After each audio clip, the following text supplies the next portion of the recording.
Ready in 3, 2, 1, begin. Καλησπέρα σας. Καταρχάς θα ήθελα να μου πείτε για τους λόγους του αρχείου, το ονοματεπώνυμό σας και την ιδιότητά σας. Είμαστε από την Intracom Defense. Ονομάζομαι Στάθιος Καραγιάννης και είμαι ο Γενικός Διευθυντής Marketing και Business Development της εταιρείας. Κύριε Καραγιάννη, βρισκόμαστε εδώ στην AUSA, τη μεγαλύτερη έκθεση αμυντικού υλικού των ΗΠΑ, και εδώ η Ελλάδα δίνει δυναμικό παρόν, με εσείς να είστε μία από τις χώρες που μας εκπροσωπούν. Ποιο είναι αυτό που δίνει τόση μεγάλη σημασία σε ό,τι αφορά την ελληνική εξωστρέφεια?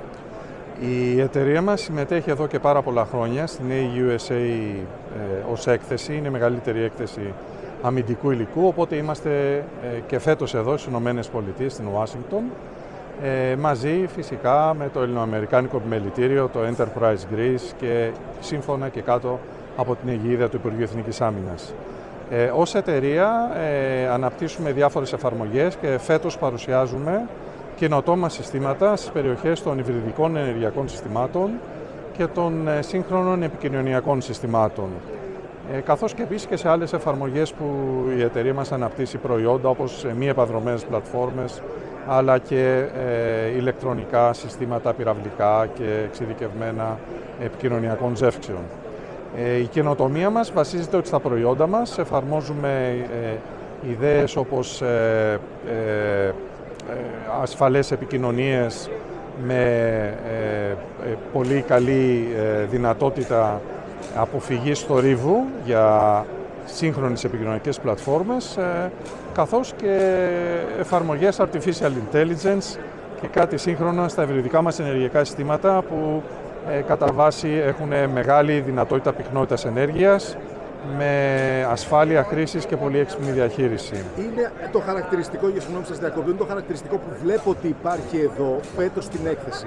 Δηλαδή είναι το AI, είναι το κομμάτι των drones και είναι και το κομμάτι των επικοινωνιών. Είναι το τρίπτυχο στο οποίο δίνεται και εσείς πολύ μεγάλη σημασία και πόσο δυνατοί είμαστε εν σχέση με τον ανταγωνισμό. Ακριβώς. Είναι το κύριο κομμάτι της έρευνας και ανάπτυξης της εταιρείας μας. Δεν φοβόμαστε τον ανταγωνισμό. Έχουμε πολλές επιτυχίες στη διεθνή αγορά και φέτος στην περσινή AUSA είχαμε ανακοινώσει ότι θα προσπαθούμε να επεκταθούμε στην αμερικάνικη αγορά.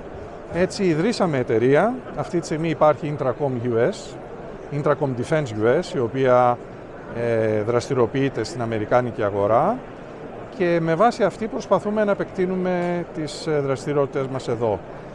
Επίσης έχουμε ένα μεγάλο δίκτυο συνεργατών, των οποίων χτίζουμε συνεργασίες στην αμερικάνικη αγορά. Πρόσφατα, τον Ιούλιο του 2025, υπογράψαμε μια στρατηγική συνεργασία με την εταιρεία Peducci Associates, PAL, η οποία έχει μεγάλη εμπειρία και μεγάλο δραστηριότητα στον τομέα της άμυνας στην Αμερική και θα μας καθοδηγήσει στρατηγικά στο να κάνουμε τα επόμενα επιτυχημένα βήματά μας σε αυτή την μεγάλη αγορά. Σας ευχαριστώ. Και εγώ σας ευχαριστώ πολύ.